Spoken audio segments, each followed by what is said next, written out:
Welcome. My name is Frank Klesitz with Viral Marketing. I'm here with the founder of Likely.AI. Thanks for showing up to this. I know this is two vendors that are looking to sell you something.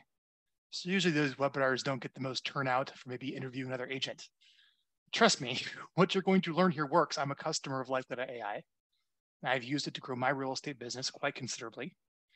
And I get asked all the time as a marketer, Frank, how do I get listings? How do I get more listings beyond my database? So Viral Marketing, you can go Google us, VYRAL. We help you stay in touch with your existing list to get people to call you to buy or sell a house using video and social media. People ask us all the time, Frank, is there any other way to find out who's more likely to sell on my list beyond, the marketing you do? I'm like, yes, call Brad. All right. Then the next question we get is, hey, I've exhausted my list. It's only so big. How do I get more people in my list that want to sell their home? Well, call Brad. And he has the ability of finding people who are a little bit more statistically likely to sell their home than you just open up the white pages and just Neanderthaling your way through a list. So I thought we'd do a webinar today, which is a pretty sensational title of the easiest way to get listings. And I think we can stand behind that. And we have this divided into 5 chapters today. We're going to talk about how to pull a list of likely sellers from your current database, chapter 1. Chapter 2, how to pull a list of likely sellers from any zip code or your entire county. All right, that's your haven't met list, your cold list. Number 3, the magical letter, not a postcard, not a text, not a phone call, a letter, the magical letter to send them. All right. Chapter 4, how to follow up, how to correctly follow up with everyone who calls you. Got to have that. And then last but not least, and you could do this now, Brad, is why don't you go ahead and select in the chat and put everyone, and go ahead and drop some links where people can sign up for Likely.AI if they want the data. And we'll talk more about that at the end, but we'll put the links there now you guys can check out. So Brad, in about 1 minute, 1 or 2 minutes, can you give me a little bit of the story of why you started this company, exactly what Likely.AI does? I absolutely can. 1 or 2 minutes. Now, this is a hard thing for a founder to do, so you're on the spot, Brad. 1 or 2 minutes. It goes back to the story of me understanding how much complexity there is for real estate agents and brokers. The story goes that I was doing a trifold and stuff with 2 Blockbuster VHS tapes and a full pizza with my older brother and younger sister, my dad, who's a broker. And we'd spend all Friday in 2 VHS tapes folding all of this marketing material that he would send to everybody within the town that he now dominates. And I remember thinking, man, this sucks. Fast forward, through college, first founding a startup, go on to time at Market Leader, Truly, and whatnot. Brad, how many letters did you stuff? Way too many. Thousands and thousands and thousands. I had all the and cuts. That's what he made his kids do to eat. Oh yeah, exactly. I mean, he was yes, you're exactly. Like, how can I mail less of these to the people that actually want to sell? And you started a company. What it was so painful. That painful. Going, man, there's got to be a way to do this. And man, all everything that was out there was just kind of BS. So for me, it was like, let's build something that actually has real grit to it. It's legitimate. And that was the founding of Likely.AI. Rather than being a marketing automation company, let's be someone that does the best we can to bring the true power of artificial intelligence to the industry and just reduce the friction from actually leveraging it. Because right now, I know it's all complicated and gets confusing. Like, make it simple for me to actually leverage this complicated technology. And that's what Likely was designed to do, designed to do. Let me add to that. Essentially, you could take any spreadsheet of contacts, first name, last name, mailing address, physical address, email address, phone number, and run that through behavioral data companies of, big data to figure out who more likely than others might want to sell their house. That's what Brad's company does. All right. So let's start with chapter 1, the first chapter in this video, the first lesson, the first thing I want to cover is where everyone should start for the easiest way to get listings is to upload their current database to you, and you're going to send them all the people in it who are more statistically likely to sell than anyone else. Tell us about that.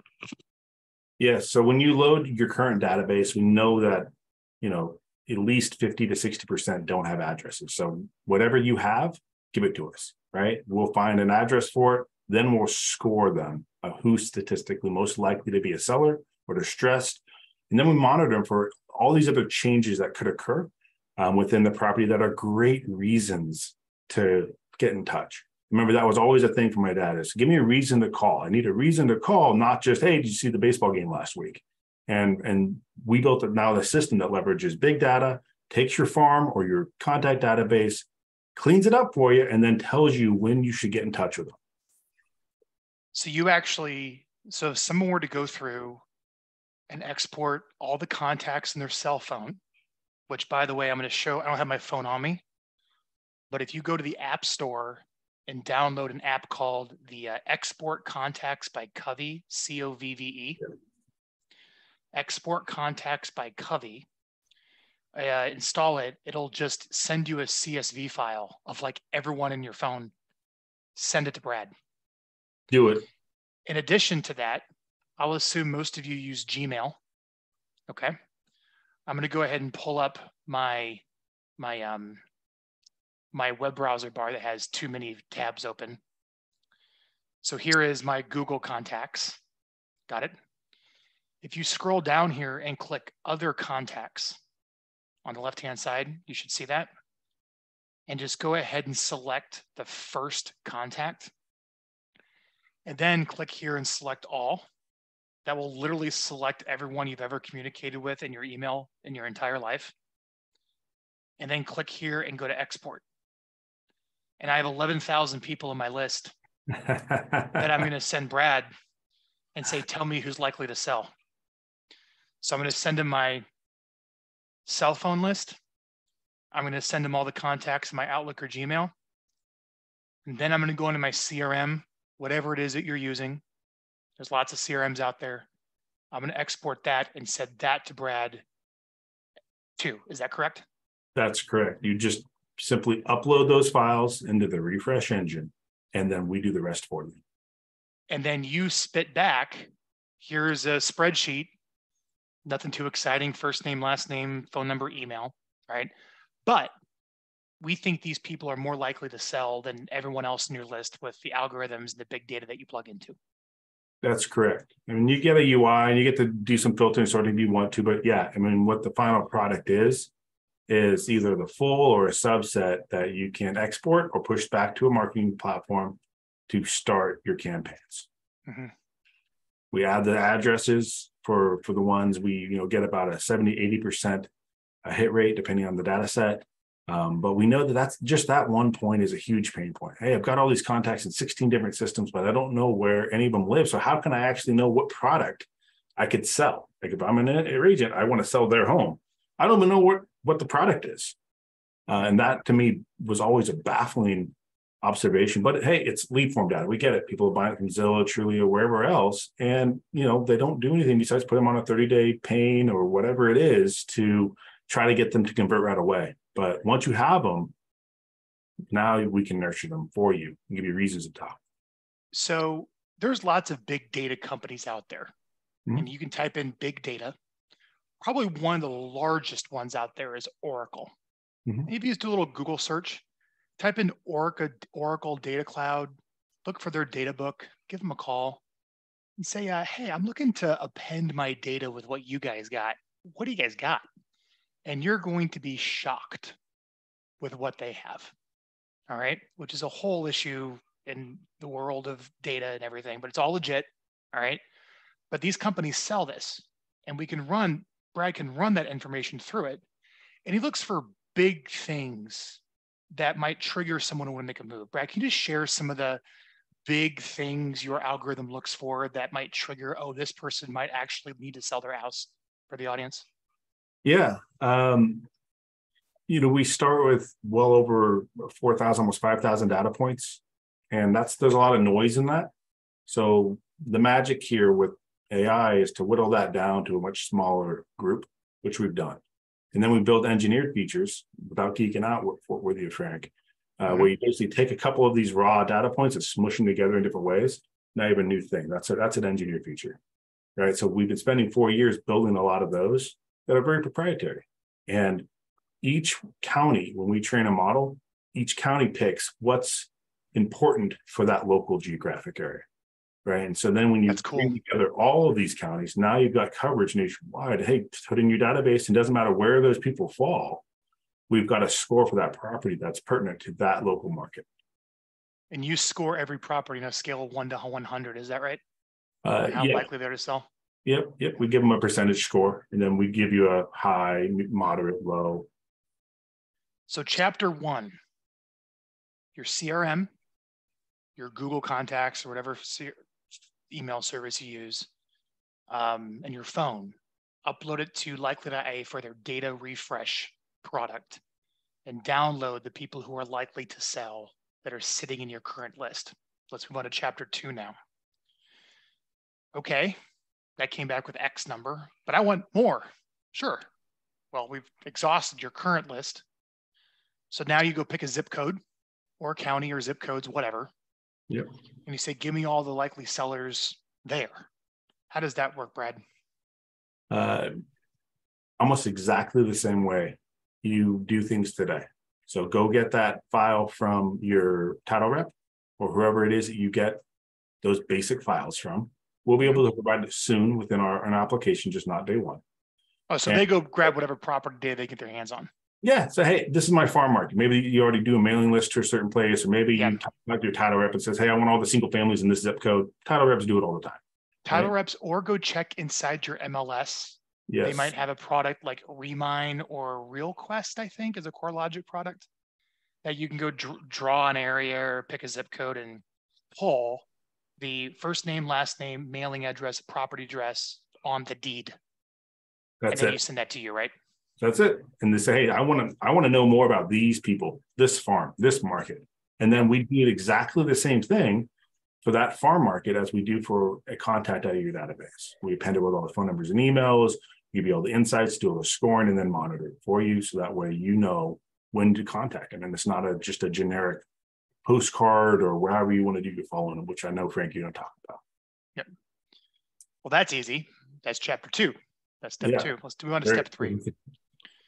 So step 3, you now have all the people who are likely to sell in your database, your METs. And now you have all the people who are likely to sell in the geographic area that you picked. Put them in one list. And now you have everyone who's likely to sell their home. All right. Yep. And now we need to reach out to them. Now there's many ways to do this.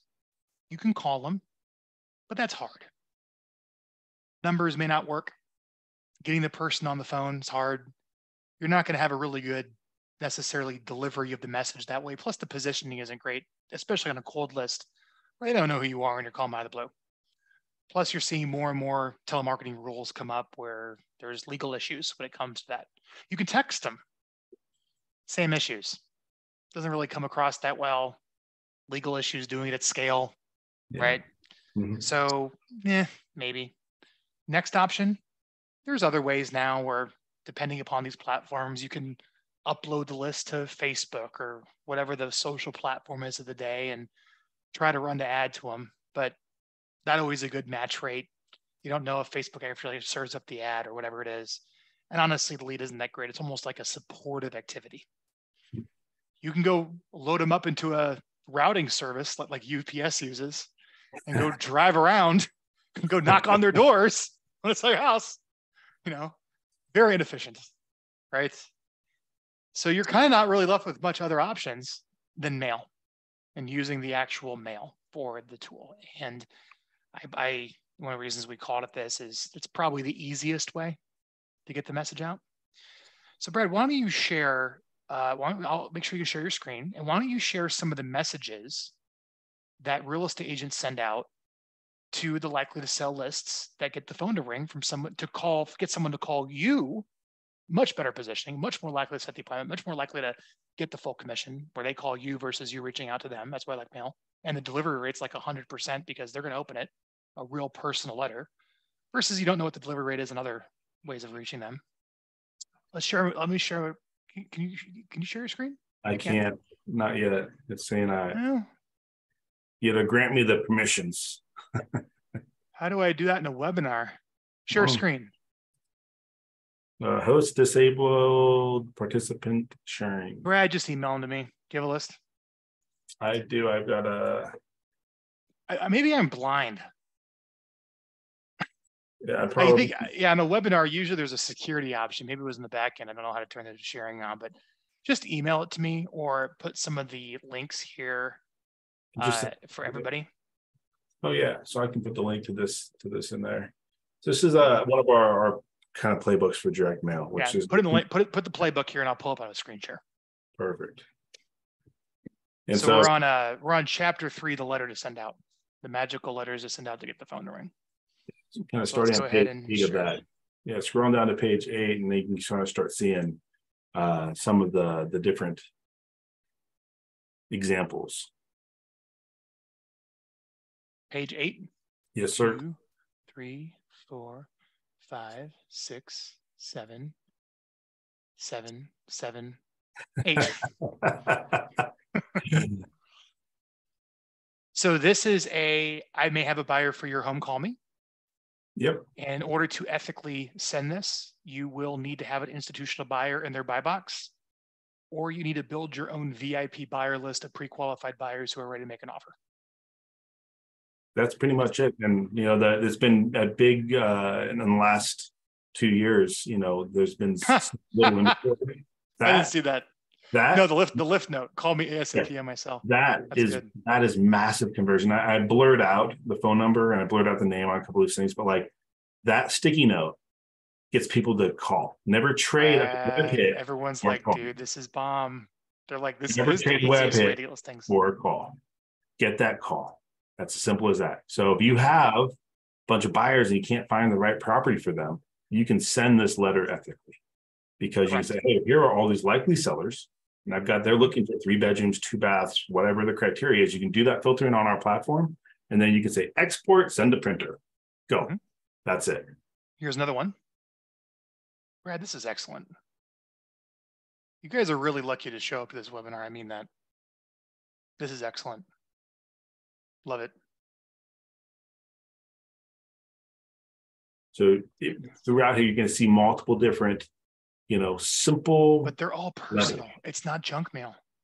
Boom. I think the big takeaway is it's not junk mail. It goes in the A pile. America sorts its mail over the wastebasket. A pile, B pile. You end up in the A pile. Yes. And if you send them in these little invitation size cards, pick, I think pink was one of the best. Pink or blue, both did the best. People open every single invitation size envelope, period. Yeah. And so you write a nice little thing like this, or hire one of these companies that use a robot to make it look like you were handwritten, like $1 a pop, something like that. And you get massive conversion. We have a story from one of our early clients. She did one of these mailings up in the Boston area. She calls me like, Brad, I've got over a 10% response rate to my first mailing. Like, we dropped other stuff. We can't handle almost the inbound because they were not a huge team. I said, that's awesome. What did you do to get that? I used your data and I sent out this invitation size card with the letters you're seeing right here. I was like, that is awesome. Can you send me a copy of the letter? There you go. Do most people fulfill these in-house on their own printer, or would they go to a vendor to do it? I think most use a vendor. It used to be a little pricier. Now they're down to about $1 a pop, and it's hand addressed, handwritten, but it's like a robot hand, so it looks legit.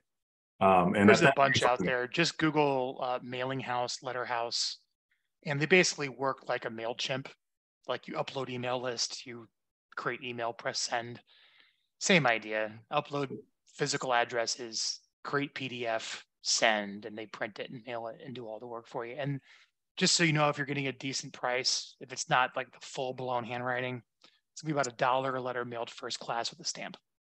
There you go. That's exactly it. Mm-hmm. I'll go ahead and share who I use. And there's a lot out there, but what I personally have used Brad's data to send letters to get people to call me to sell their home. I'm a real estate investor, so same thing. What I did with Brad's data is I mailed everything below the median price point in the market. Was probably where investors fish. If you're an agent, you're probably mailing, like, you mail it all, but more likely around the median and slightly above is going to be where you go fishing for a listing. So I used ITI direct mail, and they did a nice job for me by putting any of these nice letters this way to be able to put a real return address label on there, real stamp. The whole goal is it's a personal message. It ends up in the A pile, not the B pile. Right, Brad? That is the goal. You want to have someone that needs your services and that actually will open the message, right? And A pile is what you want to be. Yep. Chapter 4. Let's talk about follow-up. So the goal from the letter is to get them to call, not really go online. Would you agree with that, Brad? I would agree. Never trade a web hit for a phone call. Yeah. Get them to call. You might want to look into using a trackable number. So instead of going directly to your cell, something that can capture it all and log it all and record it, there's services out there you can use for that. Personally, what I use, and there's many of them, I use CallRail, CALLRAIL, but there's many. That's what I used in my letters with Brad's data. And then, they call and they say, what's this letter about you having a buyer or want to sell my house or whatever it is. And then you talk to them and use your scripts. Mm-hmm. Generally speaking, there's tons of coaching and training out there, but what would you say for what to say on the phone when people call, Brad? I think some of the things you've recommended in the past have been perfect. It's just, hey, I'm a local real estate agent. This is who I am. I'm legitimate, basically. Kind of get that proof. And I want to let you know I sent you a sincere letter. Exactly. So I'm following up on something. So I'm not calling you out of the blue. Just want to make sure you got it.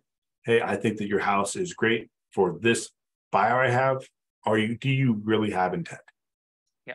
And at this point, what I would do is go online and Google a seller counseling interview or a seller intake questionnaire and run through that on the phone.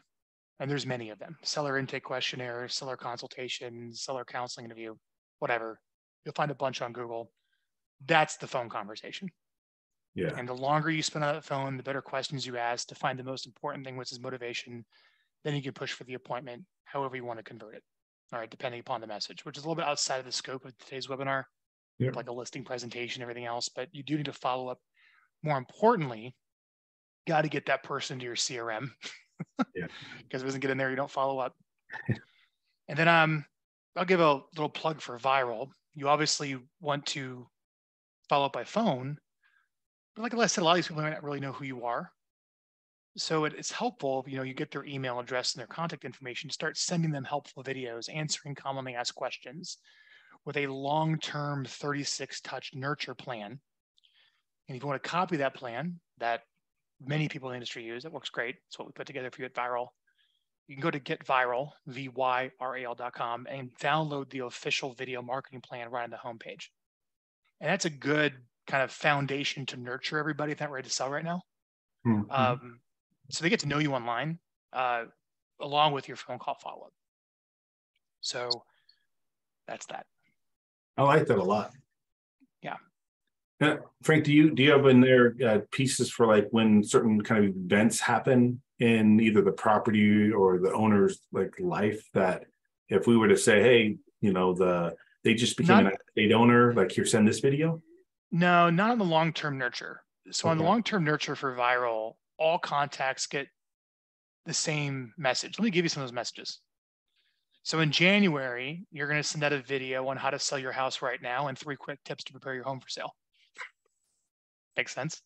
In February, you send out how to sell a house that needs work and 3 upgrades that increase the value of your home. In March, you're going to send out calculate the numbers on a rental property and everything sellers need to know about home appraisals. So when you start publishing videos like this, along with some lead generation messages we don't have the time to go into today, to spike response, this is that kind of that, I don't know, almost like the bombardment of the artillery to soften it up before you go in with the phone calls. Makes things a lot easier. All right.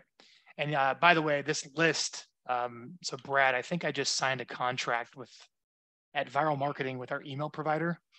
Oh yeah. 130 grand. I bought $130,000 of email credits. I don't even know how many millions it was. It was like tens of millions of email credits. But 130 grand out the door to go buy email credits for all the clients. But we send this stuff out. Just like Brad has his data, I have my data. Plus, you can use services like what people are watching on YouTube, like TubeBuddy and whatnot. But these topics, I'm going to go ahead and put in the everyone chat. Yeah, you can record some stuff that's more local, and that's great. But these are evergreen, and these work, and they're very seller-oriented topics for the 36 touch plan, which is perfect for your likely leads. Yeah, they are. That is absolutely. So, Brad, chapter 5, last but not least, we promised, and dude, it really is, man. Just so you guys know, at my peak in my investment business, we were mailing 70,000 letters a month. Wow. We did radio, we did cold calling, we did AdWords, we did Facebook ads. I mean, everything. And they all worked. They all worked. But the ease of all of those ones, which was the easiest that got me the best, that got me a reasonable ROI that was comparable to everything else, was direct mail. It took about 15 minutes. Here's the letter. Letter never changed. List, dedupe in Excel, upload, credit card, send. That's it. And then the phone rang. Yeah. How great is that? Isn't that what it's all about? That is what it is you look at the magic. How do you make the magic happen, right? Combine a solid marketing channel or frequency, right? With the right frequency of contact to an optimized list. So you win absolutely 100% of the time. So let's talk about getting involved with Likely.AI. Chapter 5, the little special offer. So generally speaking, in the lists that you sell people, because you do go back and backdate them of like how many actually sold. So, how do you know Brad's not selling you a bunch of crap? Here's this list. I mean, really, like I bought this list. How do I know he wants to sell their house? Well, 90, 120 days later, you go back and you look at that list and you see how many homes actually changed title owner, which you can do. And you get a percentage of a turnover rate. What percentage of those houses in that list actually traded, actually sold? And generally speaking, I know it's a hard number to give, but what are you seeing for your percentages in your data, Brad? So we gauge it by how many of them list. So how many of them appear in the MLS is because that's what we're training our models to predict, that their desire to sell. And so we see about 1 in 10 in the first 90 days. That number based upon your market could be different. In the database refresh, we actually compare it rather than against the market as a whole. We compare the ones that we predicted in your database against your database as a whole. Cool. And so like right now we're seeing, I can show you a live account. Hang on. We only got 1 minute left. I know you want to go in the software. Here's the deal. People can go check it out. All right. We got 1 minute. But let everyone know, how do they get involved with Likely.AI? What do you want them to do, Brad? I would love them to come and try the product. And I want them to try it so badly that we're going to give the product away for free for 2 months once we launch on December 1st. All we're asking is to help us pay postage, right? In the infomercial world, right? It is purely, hey guys, there's a data enrichment cost. This is our pending. This is all the stuff that we do that usually we just eat on top of the monthly. You want $60? We're saying, yes, come give it a try. 2 months for free for just $60. That's it. We're trying to make it as cheap as possible. You barrier entries there. I didn't even ask you this before the call, Brad. That's pretty cheap. Hey, look at that guy. Yeah, you're on the big guy. And so like, this is the offer page. If you want more information about what the product is, if you still have questions about it, you can go to this early access link that I just put in the chat to everybody. This will give you more information about the product itself, kind of where connection points, what we do. Fill out the little form there that just says, hey, once you launch, let me know. I want to know what's going on with this thing. And it'll take you to the offer page if you want to take advantage of that. We would love to have you as an early adopter. Absolutely. Cool.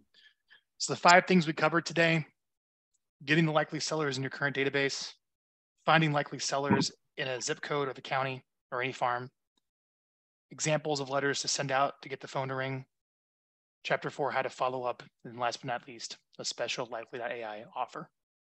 Thank you, everyone, for attending. I think we delivered on why you guys registered when you want to be here. Brett, thank you for building this. It's been very helpful to me.